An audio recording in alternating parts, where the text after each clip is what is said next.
Hello विद्यार्थीगण, मैं SK. Kashyap welfare bye नवीन सिंह के इस मंच से आप तमाम विद्यार्थी जो उपस्थित हैं सभी का हार्दिक अभिनंदन है। कैसे हैं आप लोग और आपकी पढ़ाई कैसी चल रही है? यकीनन तौर पर आशा ही नहीं विश्वास है कि आप अपनी शिक्षा के प्रति समर्पित होंगे। हर प्रश्न को बारीकी से अध्ययन करके उसको हल करने का प्रयत्न करते होंगे और जहाँ पर कमजोरी है उसको आइए हम लोग मिल देखें और समस्या को समाधान करें। पहला जो प्रश्न आपके सामने है, सर्वप्रथम 1857 के विद्रोह को भारत का प्रथम स्वतंत्रता संग्राम किसने कहा? ये कहे बी.डी. सावरकर के द्वारा कहा गया प्रथम राष्ट्रीय स्वतंत्रता संग्राम।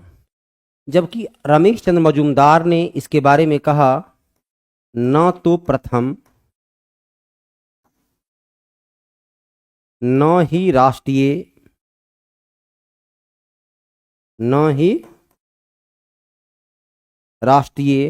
और न ही स्वतंत्रता संग्राम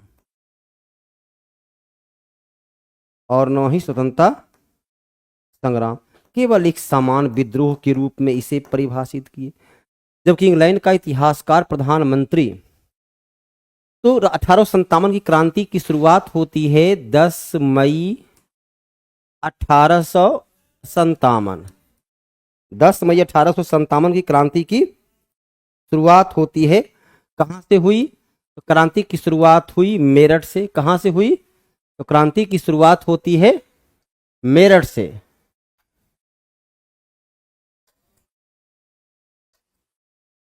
तो क्रांति की शुरुआत हुई मेरठ से, क्रांति की शुरुआत हुई है और इसे अलग अलग लोगों ने अलग अलग नाम दिया है। लॉरेंस ने इसे सिपाही विद्रोह कहा। इंग्लैंड का इतिहासकार प्रधानमंत्री डिज़रायली ने इसे राष्ट्रीय विद्रोह कहा। तो अलग अलग विद्वानों के द्वारा इस विद्रोह की प्रकृति पर अलग अलग राय दिया गया। अलग अलग विद्वानों ने इस पर अपनी अलग अलग राय दिया। चलिए, स्पष्ट हो चुका है। उत्तर कौन हो गया? बी.डी. सावरकर। बिपिन चंद्र पाल आधुनिक भारत के एक बहुत बड़े इतिहासकार हैं। किस स्थान पर पुलिस मुठभेड़ में चंद्रशेखर आजाद शहीद हो गए? चंद्रशेखर आजाद 27 फरवरी 1931 को चंद्रशेखर आजाद पुलिस से लड़ते हुए शहीद हो गए। जब उनके पास मात्र एक गोली बची तब उन्होंने स्वयं को गोली मार लिया। लेकिन उनका स्पष्ट इरादा था कि जिंदा उन्हें कभी कोई गिरफ्तार नहीं कर सकता है और अपने इस वचन को उन्होंने अंत तक निभाया। तो वह अगस्त मैदान दिल्ली मुंबई जो है, यहां से तो आपको पता है कि 1942 का भारत छोड़ो आंदोलन की शुरुआत हुई। अल्फ्रेड पार्क इलाहाबाद में 27 फरवरी 1931 को चंद्रशेखर आजाद शहीद हो गए। एक महीना के पहले ही 23 मार्च 1931 को भगत सिंह, सुखदेव और राजगुरु को फांसी दे दी गई। उसके पहले 1927 में काकोरी एक्शन के आरोप में राम प्रसाद बिस्मिल, अशफाक उल्लाह खां, रोशन दत्त, राजेंद्र लाहिड़ी तो 4 साथी पहले ही फांसी के फंदे पर जा चुके थे। तो यकीनन तौर पर हिंदुस्तान सोशलिस्ट रिपब्लिकन आर्मी से जुड़े हुए लोगों को अंग्रेजों ने बड़े ही आसानी से 11-12 के लिए, ठीक है, यह क्लास जो है, जो क्वेश्चन आपका, क्योंकि 11-12 का क्वेश्चन भी जो जनरल क्वेश्चन होता है 40 नंबर का, उसका स्तर जो है कोई बहुत ऊंचा नहीं होता है, 1 to 5 के समान ही होता है। तो वहां जो प्रियांशु जी 40 नंबर का क्वेश्चन आएगा वहां भी ये प्रभावी तरीके से काम करेगा। 32C राइट, एकदम राइट बाबू। 1908 में अंग्रेजों द्वारा कैद कर ली जाने पर बाल गंगाधर तिलक को कहां भेजा गया? 1908 में बाल गंगाधर तिलक को 6 वर्ष की कारावास की सजा दिया गया। बाल गंगाधर तिलक क्रांतिकारी गतिविधियां में संलिप्त माने गए। वो गर्मपंथी तरह के लीडर थे। तो 1907 में जब कांग्रेस का विभाजन हो गया सूरत फूट के नाम पर, तब जो है 1907 में जब सूरत विभाजन हो जाती है, सूरत फूट होती है, गर्मपंथी को कांग्रेस से बाहर कर दिया जाता है। उसके पश्चात अंग्रेजों ने मौके का फायदा उठाया और बाल गंगाधर तिलक को 6 वर्ष की कारावास सजा दे करके बर्मा के मांडले जेल में रख दिया गया। सिंगापुर में तो किसी को रखा नहीं। अंडमान निकोबार में बीडी सावरकर, जिसे काला पानी सजा कहते हैं, तो 1909 में मदन लाल ढींगरा ने करजन बिली वायली की गोली मारकर हत्या कर दिया। तो उस हत्या के मुख्य षड्यंत्रकर्ता के रूप में बीडी सावरकर को काला पानी की सजा दिया गया था और उन्हें अंडमान निकोबार द्वीप समूह को भेजा गया था। चलिए 33 एकदम राइट आंसर, धन्यवाद। किसने तीनों गोलमेज सम्मेलन, पहला गोलमेज सम्मेलन 1930 में हुआ, दूसरा 1931 में, तीसरा 1932 में, दूसरा सम्मेलन में केवल और केवल कांग्रेस दूसरा सम्मेलन में भाग लिया, जिसमें कांग्रेस की ओर से महात्मा गांधी सम्मेलन में भाग लेने के लिए लंदन पहुंचे थे, जहां इनको अर्धनग्न फकीर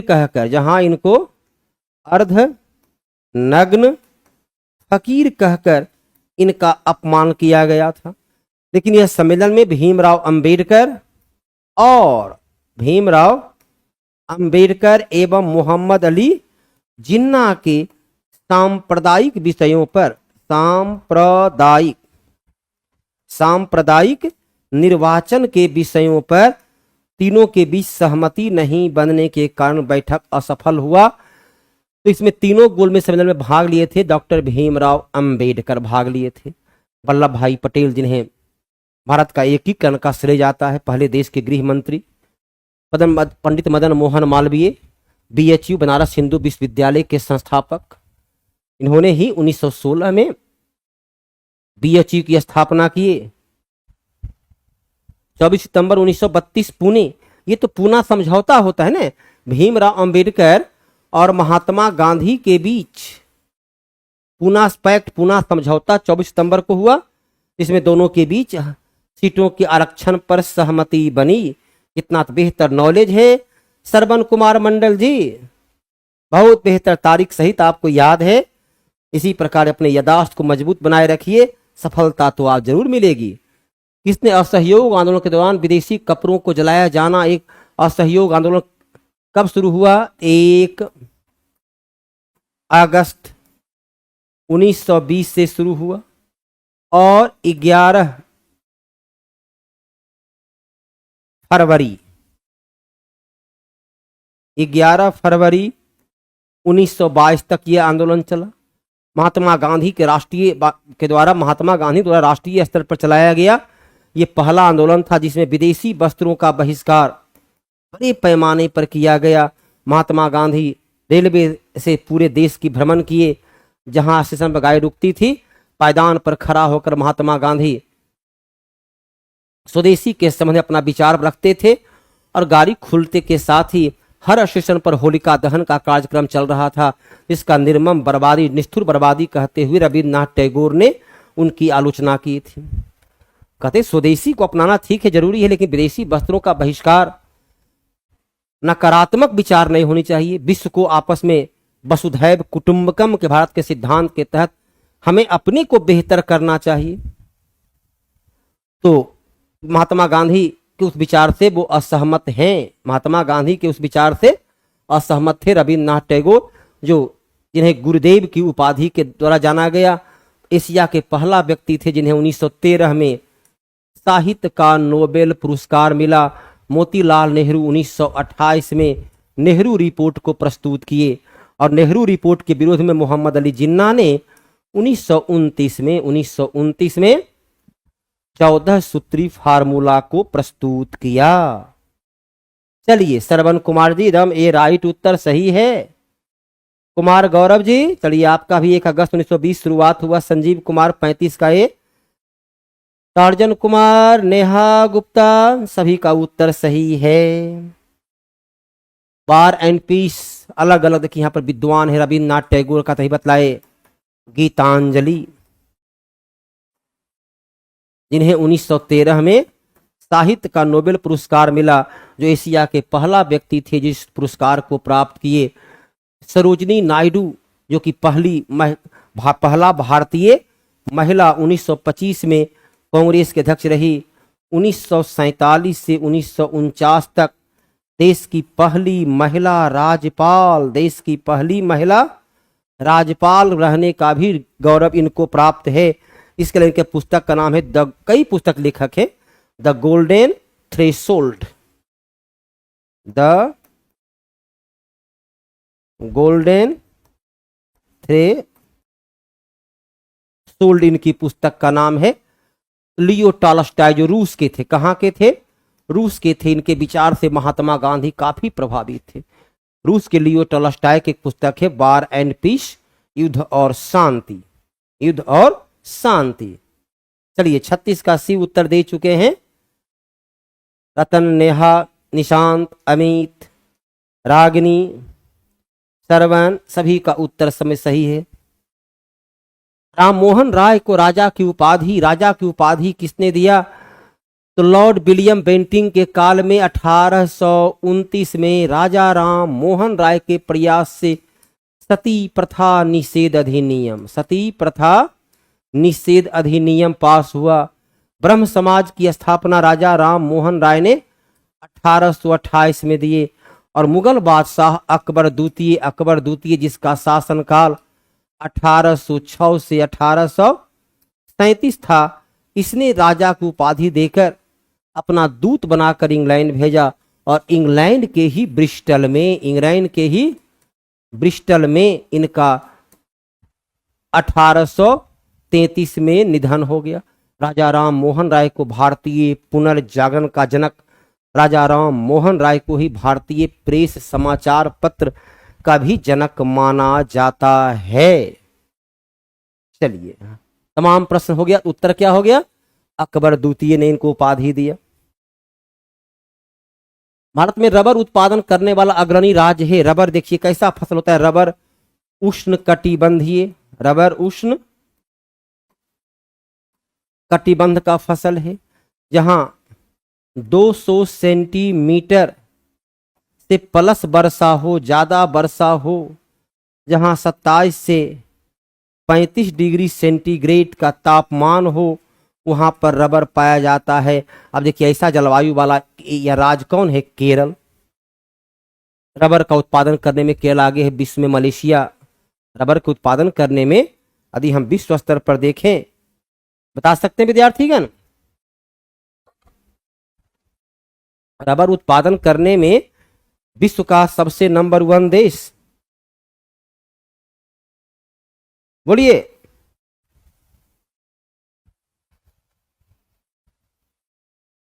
बोलिए विद्यार्थीगण। Thailand, Malaysia. इसका पीडीएफ मिलता है। कुमार गौरव जी बताइए भाई। विमलेश सिंह, श्रवण कुमार, चंदन जो विद्यार्थी है बतलाइए, क्या इसका मिलता है पीडीएफ? और कहाँ मिलता है बतलाइए। नए विद्यार्थी हैं। थाईलैंड, मलेशिया, इंडोनेशिया, ये सब जो है इसके अग्रणी उत्पादक देश हैं। स्वर्ण मंदिर देखो का उसे क्या बोलते हैं? अमृतसर। नाम क्या है? अमृतसर।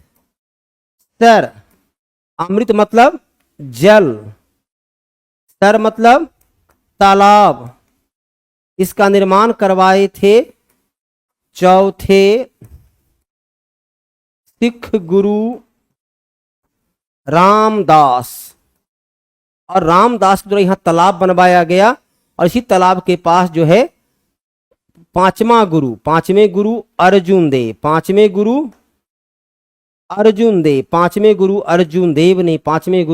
देव ने यहाँ पर प्रसिद्ध स्वर्ण मंदिर का निर्माण करवाया। तो अमृत सरोवर झील, अमृतसर उसका नाम है अमृतसर। अमृत मतलब जल, सर मतलब तालाब। अमृत के ऐसा जल जो किसमें अमृत की तरह पानी हो, स्वच्छ जल हो, तो अमृतसर। हरि के झील भी पंजाब के क्षेत्र का ही है। झील किसको कहते हैं? चारों ओर सागर से घिरा हुआ, चारों ओर स्थल से घिरा हुआ विशाल जल राशि को झील कहा जाता है। तो अमृतसर के संस्थापक कौन है? तो गुरु रामदास। दंगल बैच, देखिए नाम दंगल है, संघर्ष तो करना ही है। तो दंगल में आप अपने आप को श्रेष्ठ कर सकते हैं। स्वर्ण रजत कांस्य पदक प्राप्त कर सकते हैं। चलिए सुजय सर से मिलिए और इनसे साइंस के बारे में बेहतर नॉलेज को प्राप्त करके अपने आप को एक सशक्त पद के दावेदार बनाइए। डायमंड हार्बर और सॉल्ट लेक सिटी अवस्थित है, ये कलकत्ता में अवस्थित है। कैलिफोर्निया अमेरिका का एक महत्वपूर्ण नगर है। हांगकांग चीन का एक स्वायत्त शासी स्टेट है, जिस पर 1997 तक इंग्लैंड का अधिकार था। बाद में वह चीन के स्वायत्त शासी प्रदेश के रूप में शामिल हुआ।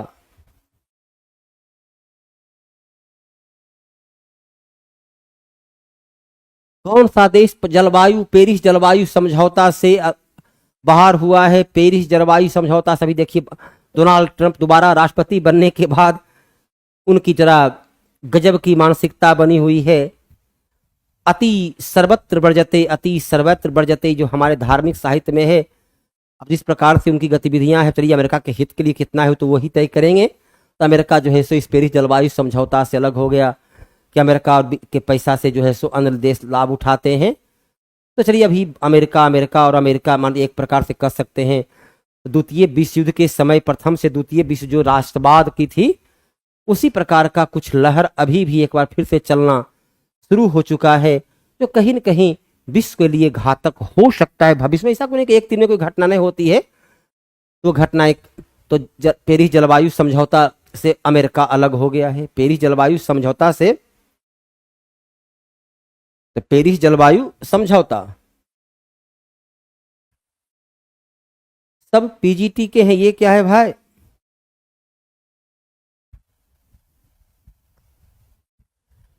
अरे भाई कोई बताइए, गौरव जी को बताइए कि इसका पीडीएफ कहाँ मिलता है। बताइए पेरिस समझौता कब हुआ? तो 2016 में। विद्यार्थीगण जो जानते हैं थोड़ा बता दीजिए, उनकी समस्या को हल कर दीजिए। तो अरे कोई आपको नुकसान तो है नहीं, उनको सही जानकारी हो जाएगी। बता दीजिए कुमार गौरव जी को। 2016 में जो है सो इस पर समझौता हुआ था, लेकिन अमेरिका इससे अलग हो गया। ग्लास सी ब्रिज कहां बनाया गया है? तो 77 मीटर लंबा, 10 मीटर चौड़ा, ये बनाया गया है तमिलनाडु में कन्याकुमारी के पास, जहां से विवेकानंद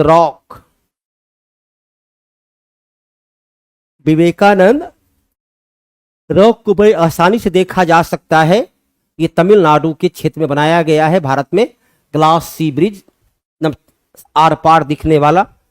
विश्व में कहीं भी कोई नया तकनीक आती है तो वह तकनीक से सभी विश्व के सभी देश सीखते रहते हैं। सबसे पहले इस प्रकार का ग्लास चीन ने बनाना शुरू किया। कहीं न कहीं टेक्नोलॉजी के क्षेत्र में चीन ने अपने को काफी मजबूत किया है और उस पर उसने काफी कार्य किया है। उसका कार्य यकीनन तौर पर सराहनीय है।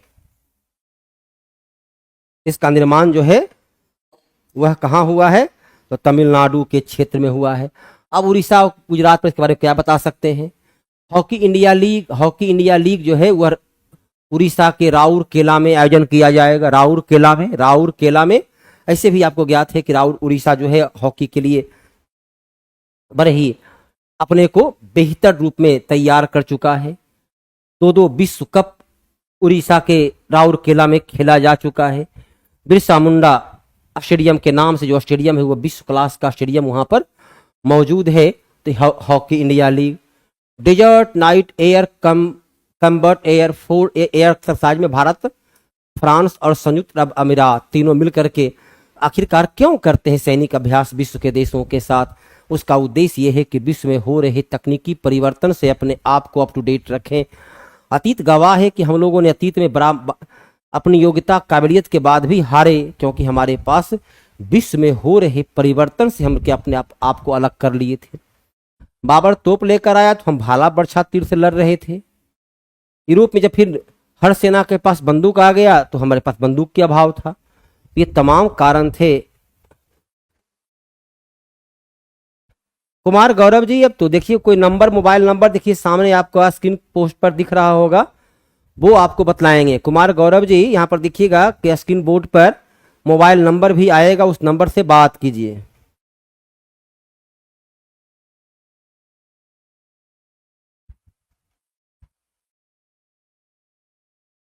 चलिए अगला सवाल है, किस प्रसिद्ध भारतीय इकोलॉजिस्ट को UNEP United Nation Environment Programme, इसका 1972 में इसकी स्थापना हुई, केन्या का नैरोबी इसका मुख्यालय है, ये माधव गाडगिल जो कि पश्चिमी घाट के क्षेत्र में इन्होंने जलवायु परिवर्तन से संबंधित तमाम वृक्ष पेड़ पौधे पादप अर्थात जैव विविधता के लिए उसकी हरियाली को बनाए रखने के लिए अपना योगदान दिया। इसके लिए इन्हें यह पुरस्कार दिया गया। पर्यावरण के क्षेत्र में इसे नोबेल पुरस्कार कहते हैं। यह यूएनओ के द्वारा दिया गया पर्यावरण का सबसे सशक्त, सबसे बेहतर जो है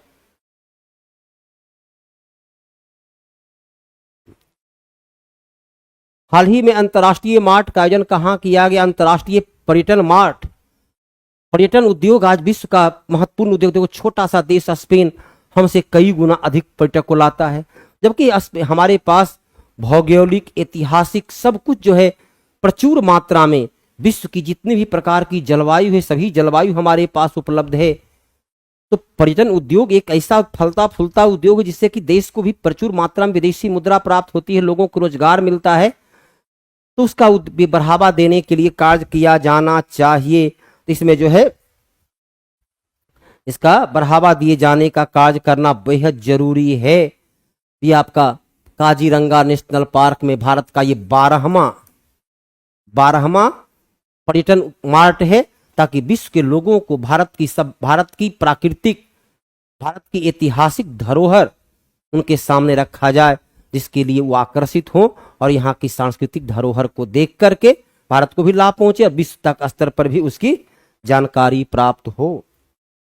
चर्चा में रहा ऑपरेशन मिलाप। ऑपरेशन मिलाप से तात्पर्य है दिल्ली पुलिस का अभियान है, जो गुमशुदा लोग हो जाते हैं, जो घर परिवार से बिछुड़ गए हैं, नन्हे से बच्चे या मानसिक तौर पर कमजोर व्यक्ति, उनको उनके घर तक, उनके घर उनके परिजन तक पहुंचाया जाए। तो गुमशुदा व्यक्ति को उनके घर तक, देखते पटना में कई बार देखते हैं कि प्रचार आते रहता है भाई कि ये व्यक्ति गुम हो गए हैं, खो गए हैं, इस रंग का कपड़ा पहनिए, ये है बहुत तरह के। तो ऐसे जो व्यक्ति हैं उसकी तलाश करते हुए उन तक पहुंचाने का काम दिल्ली पुलिस का। चलिए तो करंट अफेयर्स का है। नायब सिंह सैनी पंजाब के मुख्यमंत्री कौन है? बोलिए। यहां यदि सब राज्य के मुख्यमंत्री को लेकर चलें तो पंजाब का मुख्यमंत्री भगवंत सिंह मान, सबको पता होगा है ना, भगवंत सिंह मान आम आदमी पार्टी के ये पंजाब के पहले मुख्यमंत्री हैं। उसके बाद मध्य प्रदेश के मुख्यमंत्री, जब एक नए व्यक्ति को मध्य प्रदेश का मुख्यमंत्री बनाया गया है। मध्य प्रदेश का मुख्यमंत्री जो है पूर्णतः एक नए व्यक्ति को बनाया गया है, तो मोहन यादव। और हरियाणा के नायब सिंह सैनी, यहाँ पर आम आदमी पार्टी की सरकार, यहाँ बीजेपी की सरकार है, यहाँ भी बीजेपी की सरकार है। लगता है मध्य प्रदेश में चौथा या पांचवा बार कंटिन्यू बीजेपी की सरकार है, हरियाणा में लगातार तीसरा बार बीजेपी की सरकार है। और तभी पंजाब में चुनाव होना बाकी है, आगे देखते हैं पंजाब में मानते हैं अपने को बचा पाते हैं या वो तो भविष्य तय करेगा। चलिए ये तो साइंस का क्वेश्चन है। साबुन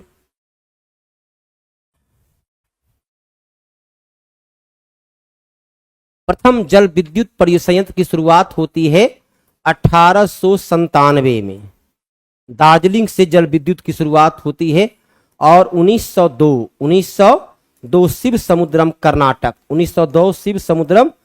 कर्नाटक से भी जल विद्युत की शुरुआत, यहां से व्यवसायिक शुरुआत होती है। यहां केवल अंग्रेजों ने अपने सुविधा के लिए दार्जिलिंग में सबसे पहले 1897 से जल विद्युत की शुरुआत करता है। भारत का पहला जल विद्युत जो है 1897 दार्जिलिंग भारत का पहला जल विद्युत केंद्र है। 51 का ए। चलिए सही विद्यार्थी इसी प्रकार उत्तर देते चले। गुरु जल, तो साइंस का क्वेश्चन, वो भारतीय राज्य का अधिकतम सीमा म्यांमार से स्पर्श करती है। म्यांमार की सीमा मणिपुर, मिजोरम और अरुणाचल प्रदेश और नागालैंड। इन 4 राज्यों से अरुणाचल म्यांमार अर्थात बर्मा की सीमा मिलती है। बर्मा की सीमा जो है इन 4 राज्यों से मिलती है। और ये बर्मा की जो सीमा है, बर्मा अर्थात अब उसको म्यांमार के नाम से जानते हैं, 1643 किलोमीटर टोटल उसकी लंबाई कितनी है, 1643 किलोमीटर की सीमा रेखा है। अब सबको यदि हम लोग अलग अलग देखें, अरुणाचल प्रदेश से सर्वाधिक 520 किलोमीटर की सीमा मिलती है। नागालैंड की बात करें तो 215 किलोमीटर, 215 किलोमीटर की सीमा नागालैंड से मिलती है। मणिपुर की बात करें तो 378 किलोमीटर और मिजोरम 510 किलोमीटर। अलग अलग राज्यों की सीमा चलिए, अरुणाचल प्रदेश से उसकी सीमा सबसे लंबी हो जाती है। अरुणाचल प्रदेश से म्यांमार की सीमा मिलती है, अरुणाचल प्रदेश से आपका चीन की भी सीमा मिलती है। पौधे के उपयोग के धातु को हटाने के लिए शुक्राणु, हीमोग्लोबिन किन 2 पर्वत श्रेणी के मध्य कश्मीर घाटी अवस्थित है। अब देखिए लद्दाख व जास्कर पर्वत श्रेणी कहां पर है,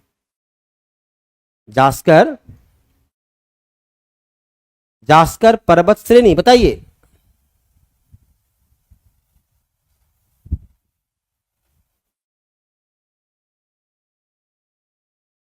ये जो है ट्रांस हिमालय का भाग है, ट्रांस हिमालय का भाग है।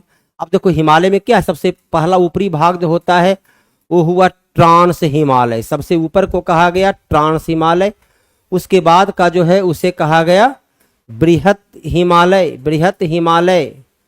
उसके बाद का जो हिमालय है उसे कहा गया लघु हिमालय। और तब जो सबसे निचला है उसे कहा गया शिवालिक, अर्थात उत्तर से दक्षिण ये हिमालय के पूर्व है, ये हिमालय के सबसे बाद का भाग है।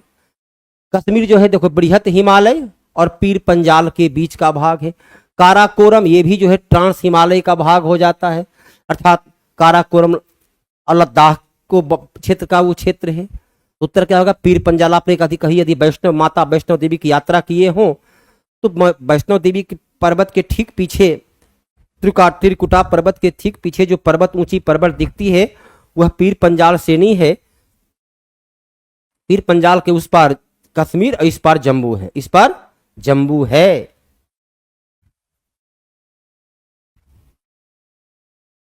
निम्नलिखित तटों में कौन कृष्णा डेल्टा एवं केप केमोरिन मध्य स्थित है। चलो देखो अब पहला आइए, चलिए तट को कुछ पहले देख लिए, तट का क्या हाल है भाई।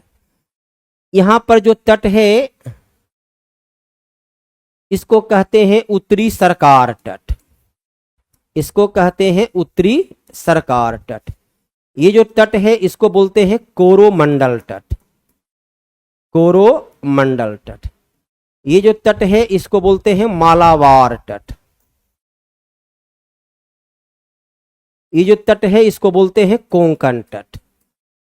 अब चलिए अब इस पर राज पर आ जाइए। सबसे ऊपर में है राज वेस्ट बंगाल, उसके बाद राज है उड़ीसा, है ना। उसके बाद जो राज है वो है आंध्र प्रदेश और सब नीचे राज है तमिलनाडु। इधर देखिए राज सबसे पहले केरल। अब आपको पता है कृष्णा नदी गिरती है और बंगाल की खाड़ी में, तो इधर से तो कोई संपर्क रहा नहीं, तो कोंकण और मालाबार तो ये तो हुआ नहीं। एक तो मालाबार खत्म हो गया, ये पश्चिम तट पर है बचाव पूर्वी तट का। तो कृष्णा नदी गिरती है कहां पर, कृष्णा नदी गिरती है आंध्र प्रदेश में। देखिए आंध्र प्रदेश का जो तट है वो कौन सा तट है, आंध्र प्रदेश का जो तट है वो तो कोरोमंडल तट कहलाता है। उत्तरी सरकार तट उड़ीसा के क्षेत्र का है, उत्तरी सरकार तट उड़ीसा का है। केरल कर्नाटका मालाबार, एकदम सही है। काराकोरम तट पर किशनगंगा नदी है जो झेलम की सहायक है। झेलम, रावी, चिनाब सभी सिंधु की सहायक है। सहायक नदी जो मूल नदी में गिरती है फिर नदी सागर में जाकर गिर जाती हो। किशनगंगा नदी ही नदी सीमा रेखा तय करती है भारत और पाकिस्तान का। उस पर पाकिस्तान है, इस पर भारत है। कौन सी नदी, काली मिट्टी को क्या बोलते हैं, इसे ज्वालामुखी मिट्टी।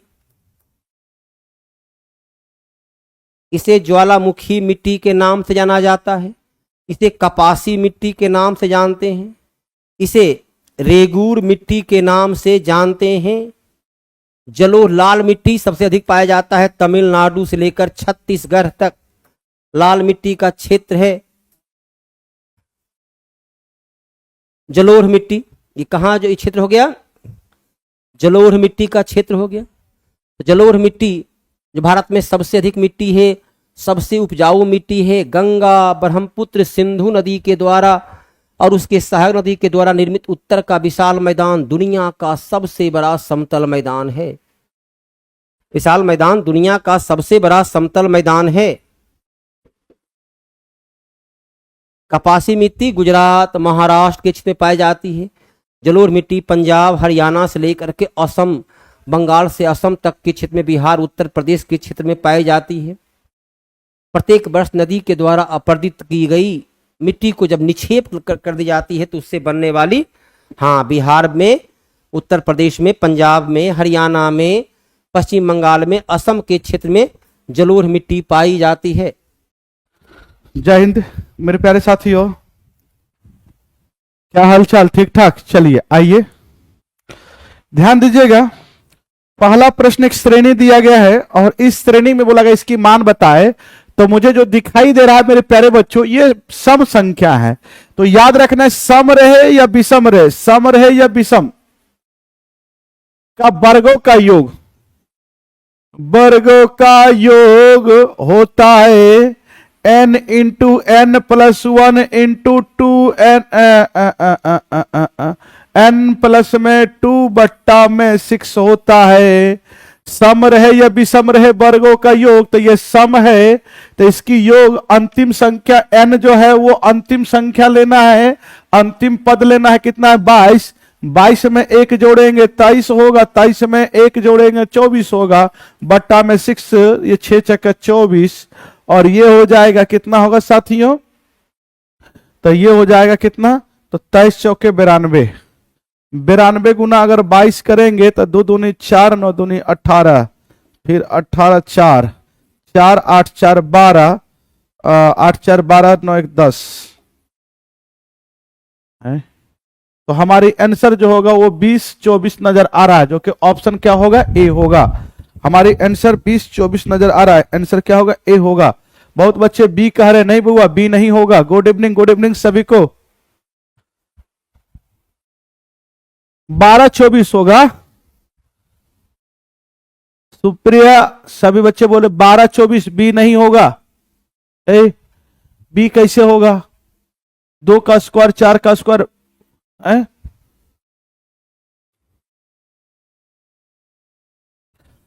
दो संख्या का अनुपात दिया गया 9:11 है। बोला गया प्रत्येक संख्या में 4 घटाया जाता है, तो 9:11 है और घटाने के बाद 7:9 हो गया।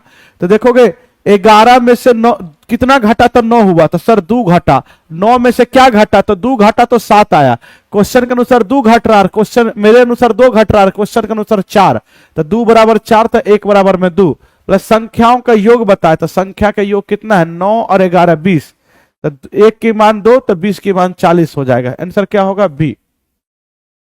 आंसर साथियों क्या हो जाएगा, बी होगा, बी होगा, बी होगा। आगे बोला गया एक डेस्कटॉप कंप्यूटर के मूल्य में प्रति वर्ष 20% की दर से ह्रास होती है। ह्रास मतलब कम होना, और 3 वर्ष पहले खरीदा गया था। यदि वर्तमान में मूल्य इतना है तो 3 वर्ष पहले इसका मूल्य क्या रहा होगा। 3 वर्ष पहले मानो x रुपया रहा होगा, प्रति वर्ष 20% की ह्रास होता है। इसका फ्रैक्शन मान 1/5 होता है। 5 में 1 की ह्रास हो जाएगा, मतलब 1 की कमी हो जाएगा। मेरे साथियों 5 में 1 साल में 1 की कमी, तो 4/5। पहला साल में 4/5 हुआ होगा, फिर अगले साल में 4/5, फिर इससे अगले साल में 4/5, और ये फाइनली हमारा हो गया 12 और 8, ये हो गया। मेरे प्यारे साथियों 4 से काटेंगे, 4 तिया 12, 0 7 चौके 28, 4 दूनी 8, 4 से काटेंगे 7 चौके 28, 2 हो गया, फिर 6 चौके 24, 6 चौके 24, 3 8 चौके 32, फिर 4 से काटेंगे, ठीक है, 4 इकाई 4, 3 बचा, 8 चौके 32, 7 चौके 28, ये हो गया। x की मान हो गया 187 गुना में 125। अब बताओगे ये सही है, ये गड़बड़ है जी? 7 चौके 28।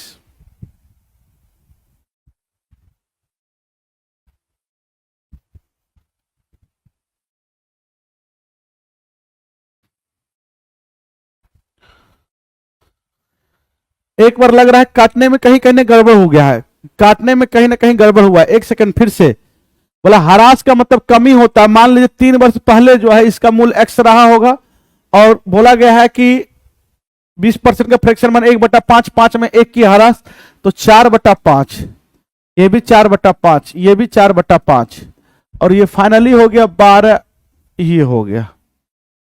ठीक है, ये हो गया। अब इसको अगर काटते हैं तो कितने बार में जाएगा? तो सबसे पहले 4 चौके 16, 16 से काटो तो 16 25,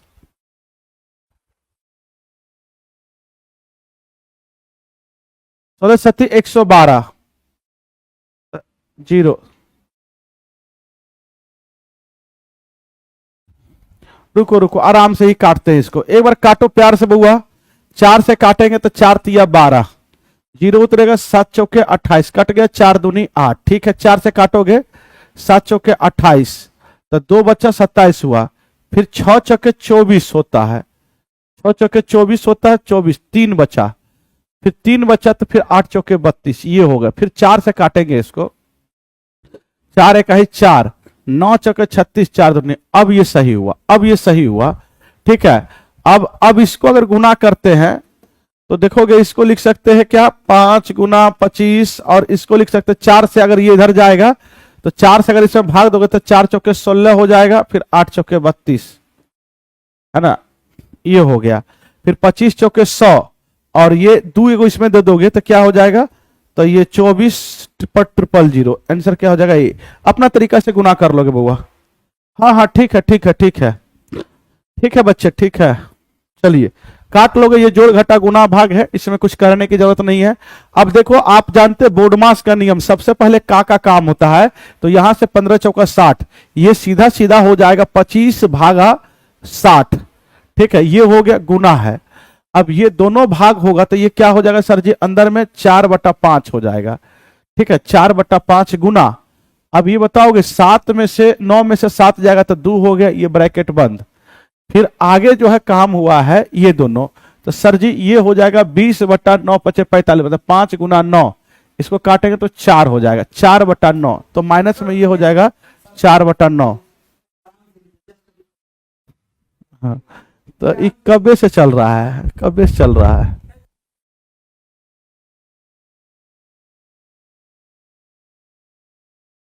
पांच से काटेंगे इसको तो ये 5 हो जाएगा, और ये 12 होगा।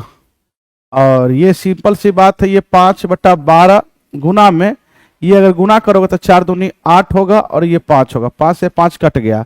ये 2 से काटो, अगर 4 से काटोगे 2 होगा, ये 3 होगा, तो यहां से आ गया 2/3, 2/3 माइनस में 4/9, इसको करोगे तो 3 होगा। ठीक है, 3 दूनी 6 में से 4 जाएगा, तो 2/3, आंसर हमारा 2/3 होगा। आंसर क्या होगा,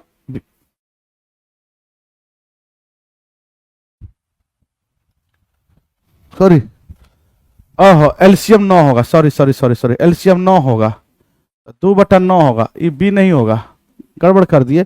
एलसीएम इसका 9 होगा बच्चे, एलसीएम 9 होगा, एलसीएम 9 होगा।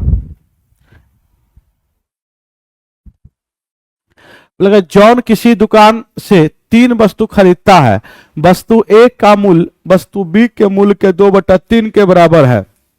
वस्तु ए का जो मूल्य है, ए का मूल्य बोला गया है, वस्तु ए का मूल्य वस्तु बी के मूल्य के 2/3 के बराबर है, मतलब ए और बी में कंपैरिजन किया है।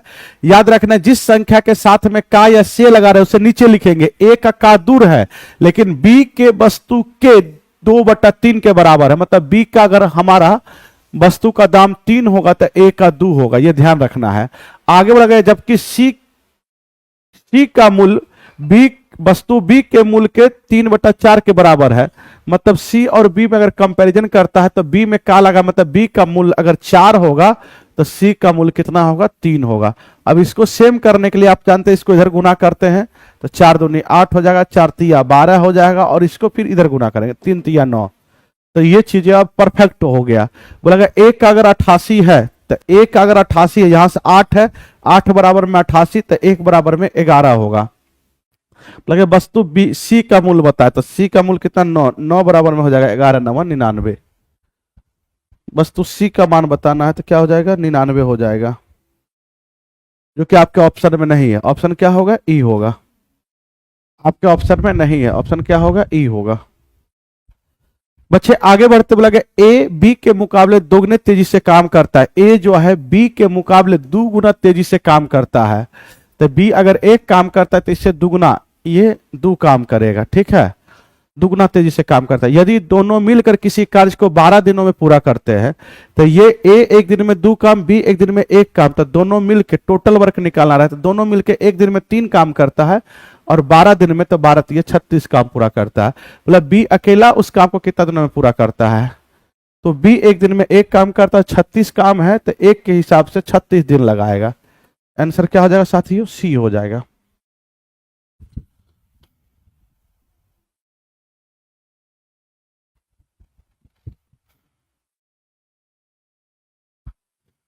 आगे बोला गया है, बोला गया ए और बी की वर्तमान आयु का अनुपात 7:8 है। अब से 6 वर्ष बाद उनके आयु का अनुपात 8:9 होगा।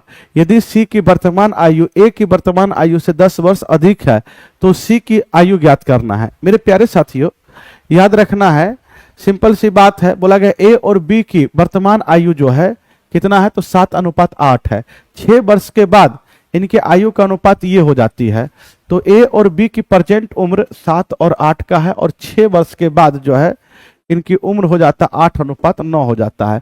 तो 8 से एज डिफरेंस हमेशा सेम होता है, 8 और 9 का अंतर 1, 7 और 8 का अंतर 1, मतलब एकदम क्वेश्चन सेट है। तो 8 से 9 हुआ कितना बढ़ा तो 1 बढ़ा और यहां से 6 बढ़ रहा है, तो 1 की मान 6 साल हो गया। आगे बोला गया है कि सी की आयु ए की आयु के वर्तमान आयु से 10 वर्ष अधिक है।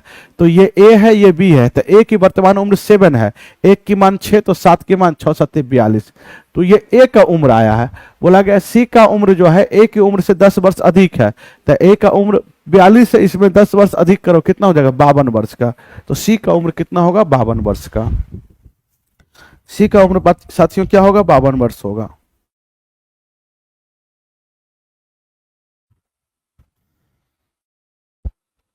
चलिए आगे बढ़ते बोला गया विनोद ने अपने घर से अपने कार्यालय तक की यात्रा 20 किलोमीटर पर घंटा की चाल से और 5 किलोमीटर पर घंटा की चाल से वापस आया। ठीक है, गया 20 किलोमीटर पर घंटा से और आया 5 किलोमीटर पर घंटा से, मतलब उसे पूरी यात्रा में 4 घंटे लगे हैं। तो उसके कार्यालय और उसके घर के बीच का दूरी ज्ञात करें। जब भी ऐसा क्वेश्चन रहे तो याद रखना हमेशा जब 2 चाल रहे तो दूरी बराबर में होता साथियों दोनों चाल की गुना और दोनों चाल की योग और आने जाने में लगा कुल समय, तो टी समय लगा तो कुल समय नीचे गुना कर देंगे। ठीक है, क्या किए तो दोनों चाल की गुना करके दोनों चाल की जोड़ देंगे और गुना में टी, मतलब आने जाने में कुल समय, समय लेंगे कुल समय, यही दूरी होता है। तो दूरी बराबर में बोला गया है कि अपने घर से कार्यालय एक दिन 20 किलोमीटर पर घंटा से जाता है और अगले दिन वापस आया 5 किलोमीटर पर घंटा से, तो दोनों चाल से गुना कर दिया और दोनों चाल की जोड़ और आने जाने में कुल कितना घंटा लगता है 4 घंटा लगता है। ये हो गया,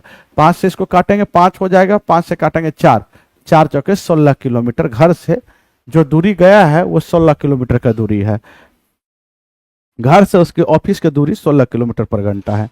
मेरे प्यारे साथियों बताओगे कॉमन पेपर की मैथ्स में कोई परेशानी हुई है तो आप मुझे बताओगे, मतलब मैथ्स में कोई परेशानी है आपको समझ में आया या परेशानी का भी सामना उठाना पड़ा, मतलब कोई परेशानी हुआ है आपको मैथ्स में, नहीं होना चाहिए। बेहतरीन डिस्कशन दिया जा रहा है और मेरा एक टॉनिक बैच आ रहा है कॉमन पेपर के लिए, स्पेशल कॉमन पेपर के लिए। जो भी मैथ्स पूछा जाता है ये ध्यान रखना है, 8 नहीं होगा 16 होगा। ठीक है बच्चे, तो ध्यान रहे कि टॉनिक बैच अगर आप ज्वाइन कर लेते हो तो टॉनिक ऐसा टॉनिक दिया जाएगा जो कि कॉमन पेपर में 8 मैथ आता है, पूरा का पूरा 8 का 8 बनेगा। बताइए कॉमन पेपर के लिए मैथ्स में जिन बच्चे को परेशानी है क्या आप टॉनिक बैच करना चाहेंगे? एक बार हम कमेंट देखना चाहते हैं, सारे बच्चे बताओ। उसका बहुत ज्यादा कुछ ऐसा नहीं कि बहुत ज्यादा फी रहने वाला, कुछ नहीं, केवल हम चाहते हैं कि आपको पढ़ा दे और 8 में 8 नंबर आ जाए। हम चाहते हैं कि आपके द्वारा मिठाई हम खाना चाहते हैं। मिठाई मतलब आप सफल हो जाइए और सफल होने के बाद आप ऑफिस में आइए मिठाई लेकर, हम आपके हाथों से मिठाई खाना चाहते हैं। जिन बच्चे को कॉमन पे मतलब मैथ्स से होता है, ऐसा नहीं है, बहुत सारे बच्चे का मैथ्स एकदम कमजोर है, बहुत सारे पीआरटी के जो बच्चे मिले हैं सर, उनका कहना यही रहता है कि सर अगर मैथ अच्छा रहता तो मेरा रिजल्ट में भी हो जाता। तो अगर किन्हीं को ऐसा लगता है तो आप मुझे एक बार कमेंट कीजिएगा, क्या आपको चाहिए मैथ से कॉमन पेपर की बैच। एक बच्चे लिख रहे यस सर, यस सर, बहुत बच्चे का कमेंट आना स्टार्ट हो गया है। यस सर, जी सर। अर्पणा का आया है, मुकेश का आया है, डीएस का आया है। चलिए बच्चे, अब सुजय सर आएंगे, ठीक है। आज की क्लासेस हमारा यहीं पे समाप्त होता है। अब आपका 6 to 8 में हम जा रहे हैं मैथ्स का डिस्कशन लेने के लिए। Thank you. 9 to 10 का पीजीटी रहे या टीजीटी रहे, जो भी कॉमन पेपर में अगर मैथ्स आता है 40 मतलब 40 क्वेश्चन में 8 मार्क्स जो है 100% है, मैथ्स से बन जाएगा। मनीषा का भी आ रहा है, बहुत बढ़िया। अच्छा, मनीष कुमार है, कमेंट सेशन थोड़ा सा दूर है यहां से। प्राइस कुछ नहीं रहने वाला है, प्राइस कुछ नहीं रहने वाला है कॉमन पेपर के लिए। सारे सारे सारे जिनका भी कॉमन पेपर रहेगा, पीजीटी रहे टीजीटी रहे जो भी रहे, कॉमन पेपर है, क्वेश्चन बनेगा। ठीक है बउआ, थैंक यू थैंक यू। 49 आपका साइंस का क्वेश्चन है। देखिए क्या कह रहा है, पहला क्वेश्चन देखिए, कह रहा है कि न्यूटन के गुरुत्वाकर्षण का नियम किस नियम पर आपका आधारित है। न्यूटन के गुरुत्वाकर्षण का जो नियम है वो किस नियम पर आधारित है, आपसे पूछा जा रहा है, बताइए। तो किस नियम पर आधारित है न्यूटन के गुरुत्वाकर्षण का नियम जो आधारित है, ऑप्शन आपका सी, ये केपलर के तीसरे नियम पर आपका आधारित है। कौन से नियम पे, केपलर के तीसरे नियम। देखिए आर्किमिडीज का सिद्धांत क्या कहता है, ये किसी भी वस्तु को पानी में डूबने छपाने से संबंधित होता है। यानी कि आपका किसी भी वस्तु को पानी में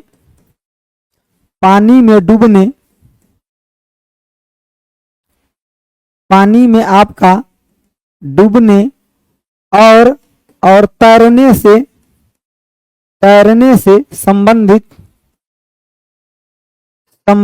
आपका होता है। डूबने और तैरने से संबंधित आपका होता है। समझ गए बातों को। और देखिए गुरुत्वाकर्षण का नियम की अगर हम बात करते तो गुरुत्वाकर्षण, कोई भी अगर दो द्रव्यमान है तो इसके बीच में इसका मास मान लीजिए m1 है और इसका m2 है, बीच की दूरी अगर r है तो इसके बीच में गुरुत्वाकर्षण बल कितना लगेगा ये बताइए जरा हमको। गुरुत्वाकर्षण बल कितना लगेगा ये जरा हमको आप बताइए, ठीक है। देखिए तो यहाँ पे F इक्वल टू क्या होता है, G m1 m2 बटे में क्या आर स्क्वायर होता है। m1 m2 बटे में क्या होता है आपका आर स्क्वायर होता है। जहां पे m1 m2 आपका दोनों वस्तु का द्रव्यमान है और r क्या है आपका, तो आपका दोनों वस्तु यानी कि वस्तु के बीच के आपका दूरी है। दोनों वस्तु के बीच के क्या है माय डियर, तो आपका दूरी है। दोनों वस्तु के बीच के आपका दूरी है, ठीक है। आगे देखिए, तरह साबुन के बुलबुले के अंदर का दाब आपका, साबुन के अगर कोई बुलबुला है तो उसके अंदर का दाब क्या होता है, अंदर का दाब वायुमंडलीय दाब से आपका अधिक होता है, तभी तो साबुन का बुलबुला फूट जाता है। यानी कि साबुन के बुलबुले का दाब वायुमंडलीय दाब से अधिक होता है, यानी कि इसका दाब वायुमंडलीय आपका दाब से अधिक होता है। यानी कि दाब से क्या होता है आपका, तो अधिक होता है, इसीलिए वो बुलबुला क्या हो जाता है आपका, फूट जाता है। इसीलिए वो बुलबुला आपका क्या हो जाता है डियर, फूट जाता है। समझ गए, तो ऑप्शन आपका ए विल भी करेक्ट हो जाएगा। आगे देखिए, आगे आपका ये कॉमन पेपर का जो पूरा बैच है ये 450 रुपए के, ठीक है ना। और ये आपको मतलब प्लेटफॉर्म बाय नवीन कुमार सिंह ऐप पे आपको मिल जाएगा। आगे देखिए, आगे जो आपका क्वेश्चन है, ये क्वेश्चन आपका 52 नंबर क्वेश्चन छूटा हुआ। देखिए कह रहा है कि गुरु जल आपका क्या होता है, बताइए आंसर बताइए। 52 नंबर का क्या होता है, गुरु जल क्या होता है, बताइए बताइए, गुरु जल क्या होता है? जल्दी बताइए। देखिए ये होता है आपका ऑक्सीजन प्लस में हेवी आपका क्या होता है? हाइड्रोजन होता है। क्या होता है? हेवी हाइड्रोजन होता है, तो इसी को कहते हैं गुरु जल। ठीक है, यानी कि हेवी वाटर। हेवी वाटर को हम ड्यूटोरियम ऑक्साइड भी कहते हैं, ड्यूटोरियम ऑक्साइड भी कहते हैं, ड्यूटोरियम ऑक्साइड भी कहते हैं। ठीक है ना, ड्यूटोरियम ऑक्साइड भी इसको कहते हैं। समझ गए बातों को? और इसको D2O से लिखते हैं। ये न्यूक्लियर रिएक्टर में यानी कि न्यूट्रॉन के स्पीड को कम करने के लिए यूज किया जाता है। इसका यूज यानी कि इसका यूज कहाँ? न्यूक्लियर रिएक्टर में किया जाता है। न्यूक्लियर रिएक्टर में किया जाता है। इसका यूज कहाँ किया जाता है डियर? न्यूक्लियर रिएक्टर में इसका यूज किया जाता है। किस लिए? तो स्पीड को कम करने के लिए, न्यूट्रॉन के स्पीड को कम करने के लिए। किस लिए आपका? यानी कि न्यूट्रॉन के स्पीड यानी कि स्पीड को कम करने के लिए, न्यूट्रॉन के स्पीड को क्या करने के लिए डियर? कम करने के लिए। ठीक है, चलिए आगे देखिए। आगे जो आपका क्वेश्चन है साइंस का, कह रहा है कि पौधे का यानी कि उपयोग करके, ठीक है, क्या कर रहा है? पौधे का उपयोग करके धातुओं को यानी कि काटने के लिए निम्नलिखित में से किसका उपयोग किया जाता है? कह रहा है कि which of the following is use to यानी कि रिमूव मटेरियल्स यूजिंग आपका plant. Remove material using plant की बात कर रहा है, तो ऑप्शन आपका क्या हो जाएगा? यानी कि फाइटो निष्कर्षण हो जाएगा। क्या हो जाएगा आपका? यानी कि फाइटो एक्सट्रैक्शन हो जाएगा। ठीक है ना, एक्सट्रैक्शन का मतलब क्या? उसको निकालना, मतलब रिमूव करना, मतलब हटाना। रिमूव करने का मतलब क्या हो गया? हटाना, यानी कि आपका निकालना हो जाएगा। आगे देखिए, कह रहा है शुक्राणु डैश से आपका प्राप्त शर्करा द्वारा यानी कि क्या? शर्करा यानी कि द्रव द्वारा आपका पोषण मिलता है। कह रहा है कि स्पर्म गेट आपका न्यूट्रिशन, जो स्पर्म होता है, ठीक है, ये आपका मेल के यानी कि बॉडी पार्ट से आपका यानी कि बोल सकते कि आपका ये निकलता है, यानी कि या उसमें निर्माण होता है। ठीक है, ऐसे बोल सकते हैं। देखिए सुनिए, तो स्पर्म गेट आपका न्यूट्रिशन फ्रॉम आपका sugar fluid obtained from dash, तो ये कहाँ से आपका गेट करता है ये आपको बताना है। ठीक है, तो ऑप्शन आपका सी हो जाएगा, यानी कि सेमिनल आपका वेक्सिकल से। ठीक है, और एक बात ध्यान रखिएगा, जो आपका ये स्पर्म है, स्पर्म और आपका एग है, ये स्पर्म और एग जब एक जगह मिलता है, ठीक है, तो ये आपका यहाँ पे फ्लोपियन ट्यूब में आपका क्या होता है? तो यानी कि फर्टिलाइजेशन होता है। फर्टिलाइजेशन आपका यानी कि होता है। क्या होता है आपका? फर्टिलाइजेशन होता है। समझ गए बातों को? फर्टिलाइजेशन आपका होता है। ठीक है ना, चलिए। और ये कहाँ था आपका? तो ये आपका फ्लोपियन ट्यूब में होता है। कहाँ था? फ्लोपियन ट्यूब में। आगे देखिए, क्या हीमोग्लोबिन के संबंध में निम्नलिखित में से कौन सा कथन आपका सही नहीं है? बताइए सही नहीं। देखिए हीमोग्लोबिन का जो मुख्य काम क्या होता है? ये ऑक्सीजन को ट्रांसपोर्ट करना, यानी कि ऑक्सीजन को ट्रांसपोर्ट करना, ऑक्सीजन को ट्रांसपोर्ट करना किसका काम होता है आपका? तो हीमोग्लोबिन का आपका मेन काम जो है ये ऑक्सीजन का ट्रांसपोर्ट करना ही है। क्या करना? ऑक्सीजन का ट्रांसपोर्ट करना। ये कह रहा है कि आपका यह लाल रंग का होता है, बिल्कुल सही है। यह फेफड़ों से कोशिकाओं तक ऑक्सीजन वाहक करता है, ये भी सही है। यह कुछ अम्लीय होता नहीं, यह आपका हीमोग्लोबिन अम्लीय नेचर का नहीं होता, आपका क्षारीय नेचर का होता है, ऐसे बोल सकते। ठीक है, तो यही आपका गलत है। ठीक है, अम्ल का मतलब क्या होता है? जो आपका एसिड है इसका पीएच वैल्यू कितना होता है? <7। और आपका जो बेस है यानी कि बेस है इसका पीएच वैल्यू क्या होता है? <7। और जो उदासीन है, उदासीन जो है इसका पीएच वैल्यू कितना होता है? 7 के बराबर होता है। ये सभी बात आप याद रखेंगे। समझ गए? ये सभी बात आप याद रखेंगे। आगे देखिए, आगे जो आपका साइंस का क्वेश्चन है वो कितना नंबर है? 56 हो गया। अब 61 नंबर हमको लग रहा होना चाहिए। देखो चलिए आइए, देखिए ये आपका यानी कि पीजीटी पॉलिटिकल साइंस का आपका ये मतलब बैच है। ठीक है, और इसमें 80 नंबर प्लस में कॉमन पेपर दोनों कराया जाएगा कश्यप सर के द्वारा। बहुत अच्छे सर पढ़ाते हैं, तो जिनको भी अगर पीजीटी में करना है तो आप कर सकते हैं ज्वाइन। आइए, कह रहे क्या गर्म करने पर सोडियम बाइकार्बोनेट क्या नहीं देता है? Sodium bicarbonate. सुनो, सबसे पहले बात ये देखो कि सोडियम आपका बाइकार्बोनेट की बात कर रहा है, तो इसका फॉर्मूला क्या होता है, यानी कि NaH और CO3 आपका सोडियम बाइकार्बोनेट होता है। NaH और आपका CO3 सोडियम बाइकार्बोनेट होता है। समझ गए बातों को? सोडियम आपका क्या होता है, बाइकार्बोनेट आपका होता है। ठीक है, तो कह रहा है क्या नहीं देता है। देखिए, तो देखिए इसमें से, देखिए इसमें नाइट्रोजन है कहीं, नाइट्रोजन भी नहीं देगा, हाइड्रोजन। और देखिए सोडियम कार्बोनेट, देखो सोडियम जो कार्बोनेट होता है ये होता है आपका यानी कि Na2 और CO3 होता है। ठीक है, तो आपका सोडियम कार्बोनेट। ठीक है, तो यहाँ देखिए आपका 2 गो सोडियम है, वहां 1 गो सोडियम है। ठीक है, तो इसका आंसर क्या हो जाएगा, आंसर क्या होगा 61 का। देखो यहाँ नाइट्रोजन ये भी नहीं होगा और ये भी नहीं होगा, ये आपका होगा, तो ऑप्शन क्या हो जाएगा, यानी कि 1 से अधिक हो जाएगा। ये भी नाइट्रोजन भी नहीं देगा और हाइड्रोजन भी नहीं देगा, ये आपका सोडियम बाइकार्बोनेट देगा। ठीक है, ये आपका सोडियम बाइकार्बोनेट देगा, प्लस में आपका H2O देगा और प्लस में आपका क्या, कार्बन डाइऑक्साइड गैस देगा। ठीक है ना, तो आपका इसमें से 1 से अधिक नहीं देगा। 1 से अधिक आपका क्या होगा, नहीं देगा, बी नहीं, डी डी डी डी। हाँ, एक ही का आंसर सही है, किसका, अमरेश का। हमारा कमेंट बॉक्स थोड़ा दूर लगा, अमरेश का आंसर सही है, बाकी का सबका गलत है। चलो सुनो आगे देखो, आगे आपका साइंस का और कौन सा क्वेश्चन है, 70 नंबर है शायद। सब पूरा आज इधर उधर करके दे दिया, ढूंढने में भी बेकार लग रहा था। देखो देखो क्या कर आपका 70 नंबर क्वेश्चन देखो, कर आपका कुनैन जो मलेरिया के लिए आपका एक प्रमुख औषधि है। कुनैन किसके लिए, मलेरिया के लिए प्रमुख औषधि है। ये कहां से प्राप्त किया जाता है, तो ये आपका आवृत बीजी पौधा से यानी कि पादप से प्राप्त किया जाता है।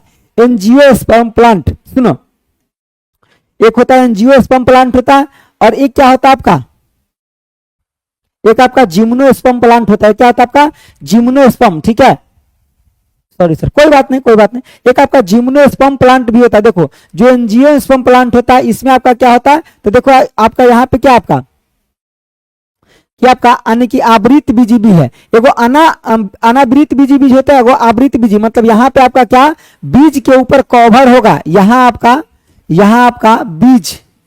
बीज के ऊपर यानी कि ऊपर कवर आपका यानी कि कवर होगा। बीज के ऊपर क्या होगा माय डियर, कवर होगा। बीज के ऊपर क्या होगा माय डियर, तो कवर होगा। समझ गए बातों को, बीज के ऊपर आपका क्या होगा, आपका तो कवर होगा। ठीक है, इसमें बीज के ऊपर आपका कवर नहीं। देखिए यहाँ ईस्ट लिखा हुआ है, देखियो हाइड्रा और ईस्ट जो है दोनों आपका मुकुलन के द्वारा रिप्रोडक्शन करता है। यहाँ ध्यान दीजिए आपका, यानी कि हाइड्रा प्लस में यानी कि ईस्ट, ये दोनों यानी कि ये दोनों मुकुलन के द्वारा आपका यानी कि रिप्रोडक्शन करता है, बडिंग के द्वारा। बडिंग यानी कि मुकुलन के द्वारा आपका क्या करता है, ये दोनों आपका मुकुलन के द्वारा क्या करता है आपका, तो रिप्रोडक्शन करता है। रिप्रोडक्शन आपका करता है, तो आंसर क्या आ जाएगा आपका, option A will be correct. आगे देखिए, आगे हमको लग रहा है नहीं होगा इसका क्वेश्चन की है, नहीं खत्म हो गया। चलिए तो थैंक यू सो मच आपका डियर। ठीक है सर, आप साइंस पढ़ाते हैं? हाँ मैं साइंस पढ़ाता हूँ सर। डेली डिस्कशन जीएस कब स्टार्ट होता है, देखिए सुनिए, अब अगर किसी को साइंस में कोई दिक्कत है और चाहता है कि कोई बैच लेकर के हम बढ़िया से साइंस पढ़ ले, जितना नंबर आता है वो पूरा नंबर लाने की अगर चेष्टा रखते हैं तो आप मेरे साथ जुड़ सकते हैं। ठीक है, एक छोटा मेरा बैच है उसके साथ, और डेली आप डिस्कशन करके और अपने साइंस को बेहतर कर सकते हैं। ये आपका दंगल बैच है, रात में आपका 10 से 11 चलता है। ठीक है ना, और ये आपका इसमें फिजिक्स केमिस्ट्री बायोलॉजी, देखो इसमें क्या आपका फिजिक्स केमिस्ट्री प्लस में आपका बायोलॉजी, ये तीनों का आपका बेहतर क्वेश्चन कराएंगे, एनसीईआरटी एससीईआरटी प्रीवियस ईयर सब कुछ, जिससे आपका पूरा मार्क्स एग्जाम में आ सकेगा। मात्र इसका 400 रुपया फीस है। बहुत बड़ी बात में अगर आपका सिलेक्शन हो जाता है तो ये 400 रुपया का कोई रोल नहीं रहेगा। समझ गए बातों को।